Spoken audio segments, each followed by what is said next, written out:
જગતનો તાત અત્યારે અનેક મુશ્કેલીમાં મુકાયો છે।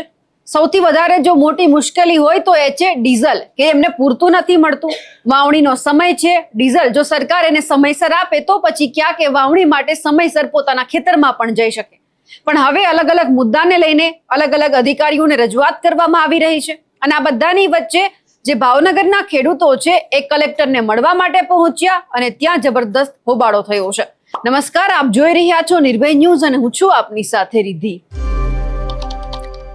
ભાવનગરના ઉમરાળાથી 40 કિલોમીટર જેટલું અંતર કાપી ખેડૂત હોય કે પછી કોંગ્રેસના કાર્યકર્તા હોય, તમામ લોકો છે જે ભાવનગરના કલેક્ટર છે મનીષકુમાર બંસલ તેમની ઓફિસે પહોંચ્યા હતા। તેમને રજૂઆત કરવામાં આવી। ઘણા બધા પ્રશ્ન અલગ અલગ વિસ્તારના એમને મળ્યા હતા અને ખાસ કરીને સૌથી મોટો પ્રશ્ન જો કોઈ હોય તો એ છે ડીઝલનો મુદ્દો કે જે ખેડૂતોને મળતું નથી। અને આ તમામ બાબતે જે ખેડૂતો કલેક્ટરની ઓફિસમાં ગયા અને ત્યાં એમને ક્યાંક વાતચીત કરવામાં આવી। સૌથી પહેલા તો એ ખેડૂતોને જ્યારે કલેક્ટરની ઓફિસમાં જાય છે ત્યારે એમને કેવો અનુભવ થાય છે, ખેડૂતો શું કહી રહ્યા છે એ સૌથી પહેલા સાંભળી લઈએ।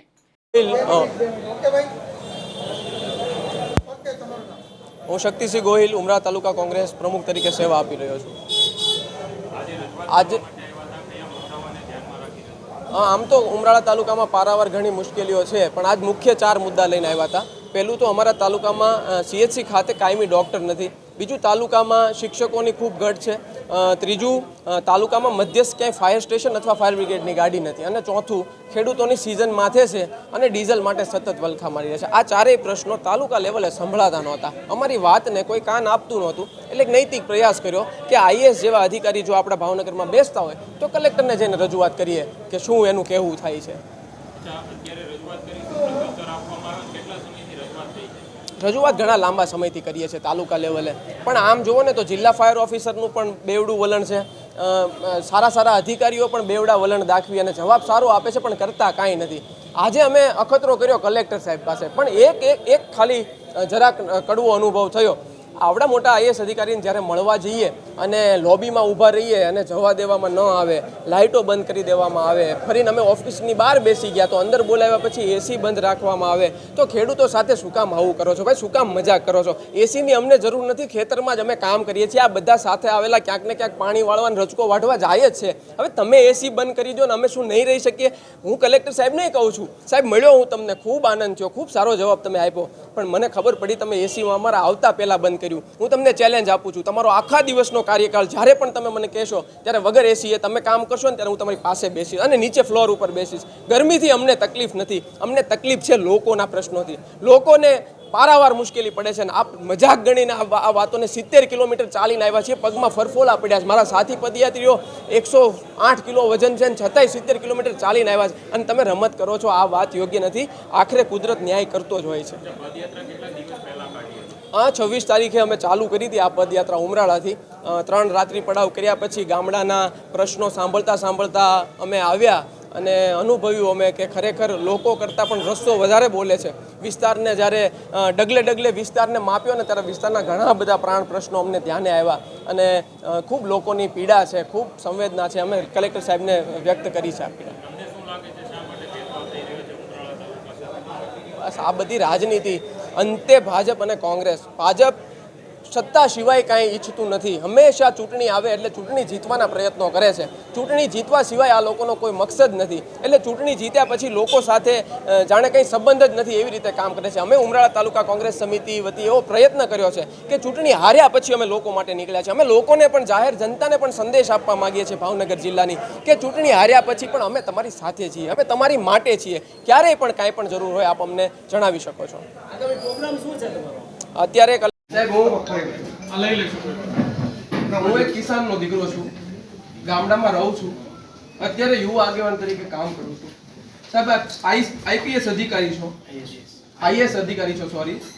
અમે તાલુકા લેવલે ઘણી વાર રજૂઆત કરી કે કાયમી ડૉક્ટર જોઈએ, શિક્ષકો સ્કૂલમાં જોઈએ, ફાયર સ્ટેશન તાલુકામાં એક ન મળે તો એક ફાયર બ્રિગેડની નાની એવી ગાડી જોઈએ।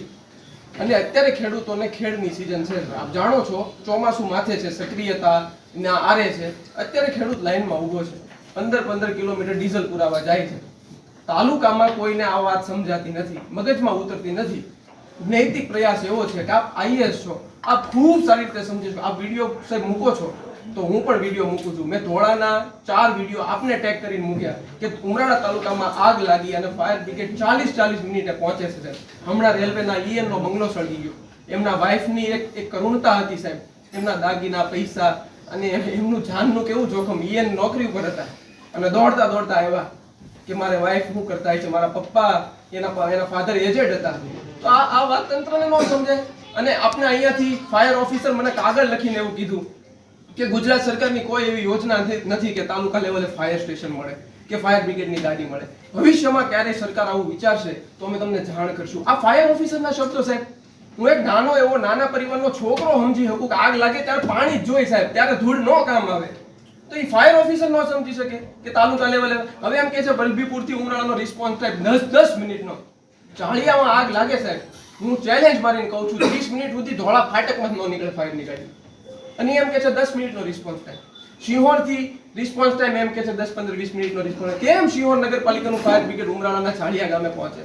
તો આ વાત તંત્રને કેમ નથી સમજાતી સાહેબ? અમારા તાલુકામાં 4 શાળાઓ એવી છે કે જ્યાં ક્લાસરૂમ નથી.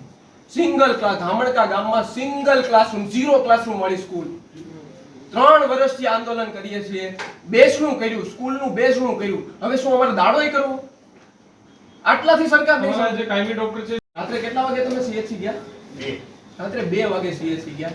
અને ઈસીજી છે કે નહીં, ઈસીજી થશે કે કેમ, આ હાર્ટના પેશન્ટને એમને નીકળવું પડ્યું. અને છેલ્લે ડોક્ટરે એવું કીધું કે ઈસીજી ની જરૂર નહોતી. કોઈ એવું કીધું કાગળ નહોતો, રોલ નહોતો. સ્ટાફે એવું કીધું કે કાગળનો રોલ નથી. સાહેબ કેટલી દુર્દશા તાલુકાની, કેટલી દુર્દશા. અને શિક્ષકોની જે ઘટ તમે કહો છો તો કેટલા 4 સ્કૂલમાં 4 તો સ્કૂલ જ નથી. 4 સ્કૂલમાં સ્કૂલ ક્લાસ મંદિરમાં ભણાવે છે છોકરો. ઘણા બધા એવા ગામ છે. શૈલેષભાઈ, ઉમરાળા તાલુકાનું ધામણકા ગામ સાહેબ, મેં આપને 4 વાર વિડીયોમાં ટેગ કર્યા. એકવાર મુલાકાત લ્યો, આ લોકો ધ્રુજી જાય. શું કામ ખબર છે? ત્યાંના એક બાળકને અમે લગભગ 6 વર્ષની દીકરી હતી, એને અમે બોલાવી. આ મીડિયાના મિત્રોએ ખૂબ કવરેજ કર્યું અને એના લીધે આજે સ્કૂલ મંજૂર થઈ પણ હજી બની નથી, હજી શરૂઆત નથી. ત્યાંની 6 વર્ષની દીકરીને અમે પૂછ્યું કે બેટા અહીંયા આવો તો સ્કૂલ જોઈ છે? કે હા, હું રોજ જાઉં છું. કેવી હોય સ્કૂલ? તો એને શું કીધું સાહેબ ખબર છે? ફરતે લોખંડની ગ્રીલ છે, 4 પગથિયા છે, અંદર જાવ એટલે ઘંટ છે અને અંદર ભગવાન છે. એટલે અમે કીધું કેવી રીતે? અમે સ્કૂલની ઓર કયા ગામો છે ધામણકા સિવાય? ફોંડા હતું, ફોંડા પણ ચાલુ થઈ છે. લીમડા અનુભાના હતું, ત્યાં પણ સ્કૂલ બનવાનું ચાલુ થયું. બહુ સારું કામ છે. અમે જ્યારે મીડિયાએ સહકાર આપ્યો ત્યારથી કામ શરૂ થયા છે, પણ ધામણકા બાકી છે. 3 વર્ષ 4 વર્ષથી બાકી છે. એટલે ઈ 6 વર્ષની દીકરીના મનમાં કોન્સેપ્ટ શું છે સાહેબ? મંદિર સ્કૂલ છે. એને ખબર નથી સ્કૂલ કેવી હોય, કારણ કે એનો પ્રવેશોત્સવ રામાપીરના મંદિરમાં થયો. તમે વિચાર તો કરો, આ ઉમરાળા તાલુકો અમારો 21મી સદીનો તાલુકો થોડો કહેવાય.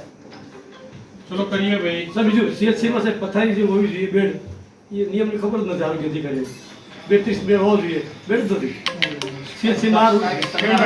રૂલ્સ આજે નર્મદાની લાઈન છે, નર્મદાની જે લાઈન નીકળી છે ને સાહેબ, ગામ સાથે બહુ અન્યાય છે.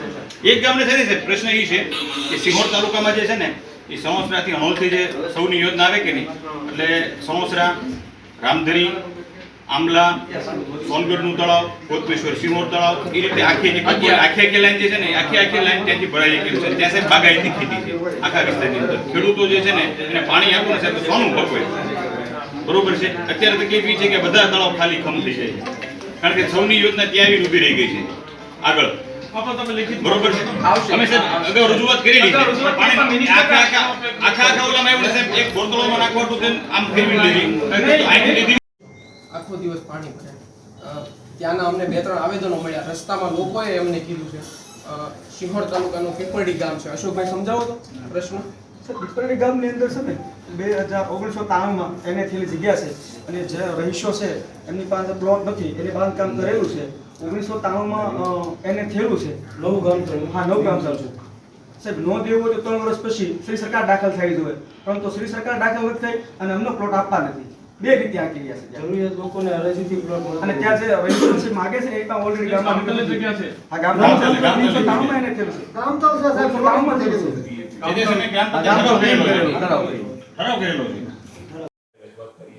ઉમરાળા તાલુકાથી જે શક્તિસિંહ ગોહિલ પ્રમુખ ઉમરાળા તાલુકા કોંગ્રેસ સમિતિના છે, આ લોકો અને એની ટીમ સાથે પગપાળા કરીને અહીંયા આવ્યા છે.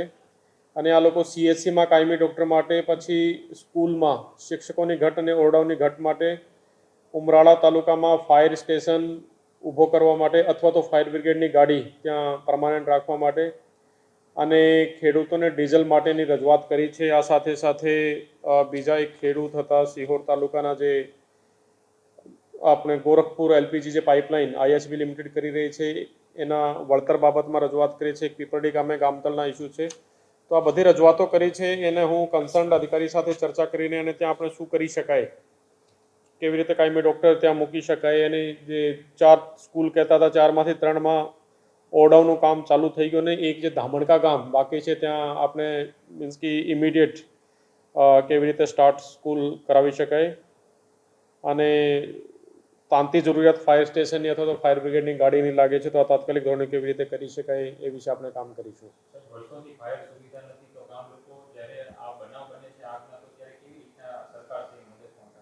અત્યારે જે સિસ્ટમ છે એના પ્રમાણે સિહોર કે આપણે વલભીપુર જે નગરપાલિકાઓ છે ત્યાંથી ગાડી જાય છે, પણ કદાચ ત્યાં ટાઈમ વધારે લાગતો હશે તો આપણે ઉમરાળા હેડક્વાર્ટર ઉપર શું ગાડી કેવી રીતે મૂકી શકાય તો એ બાબતમાં ચર્ચા અધિકારી સાથે કરીને અને પછી કરીશું.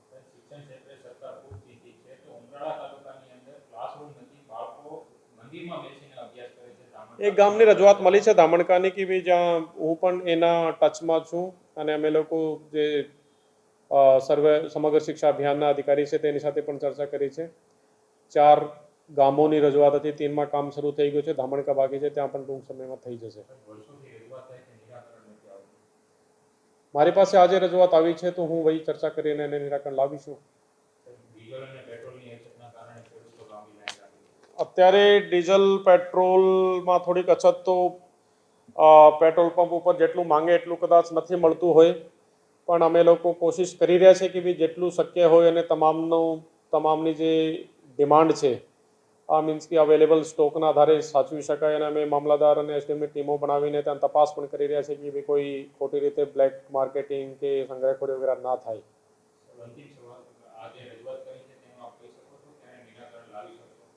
અધિકારીઓ સાથે ચર્ચા કરવી પડશે અને અવેલેબિલિટી ઓફ ડૉક્ટર, શિક્ષક, ફાયર બ્રિગેડની ગાડીના આધારે પછી ટાઈમલાઈન નક્કી કરી શકાય.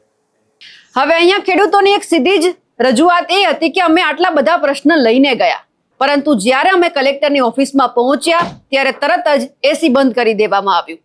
ખેડૂત એવું પણ કહી રહ્યા છે કે અમે તો જગતનો તાજ છીએ, અમને એસીની જરૂર નથી. પરંતુ આ તો કેવી માનવતા! અમે 40 કિલોમીટર દૂરથી ચાલીને આવ્યા, પગમાં છાલા પડી ગયા અને એક માનવતાની દ્રષ્ટિએ અમે સવાલ કરવા માટે એમને આવ્યા હતા, પરંતુ સાહેબે ક્યાંક અમને બધાને જોઈ અને ઓફિસનું જે એસી છે તે બંધ કરી દીધું. હવે આ વાત જાણતા અજાણતા પણ બની હોઈ શકે છે અને આ બધાની વચ્ચે સવાલ તો ખેડૂતો એ પણ કરી રહ્યા છે. પરંતુ આ બધાની વચ્ચે હજુ એક સવાલ થાય છે કે જો મનીષકુમાર બંસલે જાણી જોઈને આ કર્યું તો આ ખોટું છે, અને જો એમના પ્યુન દ્વારા જો આ કરવામાં આવ્યું તો પણ ખોટું છે. અને જો આ વાત કલેક્ટર સુધી પહોંચે તો અમે પણ એમને કહેવા માંગીએ છીએ કે જો તમારાથી જાણતા અજાણતા આ બન્યું હોય તો એક વખત ધ્યાન આપજો, કારણ કે જગતનો તાજ તમારી પાસે પ્રશ્ન લઈને આવે છે. એમને કોઈ જ સુખ સુવિધા નથી જોતી હોતી, એ માત્ર પોતાના માટે નહીં પરંતુ હજારો ખેડૂતો માટે આવે છે. એટલે જ્યારે આવી ઘટના સામે આવે છે ત્યારે ચોક્કસ સવાલ છે અધિકારીઓ ઉપર થાય છે. હવે જે ભાવનગરની અંદરથી આ ઘટના સામે આવી છે તેમને લઈ આપ શું માનો છો? કમેન્ટ કરીને ચોક્કસથી જણાવજો. સાથે જ અમારી નિર્ભય ન્યૂઝ ચેનલને લાઇક, શેર અને સબસ્ક્રાઇબ કરવાનું ભૂલશો નહીં. નમસ્કાર.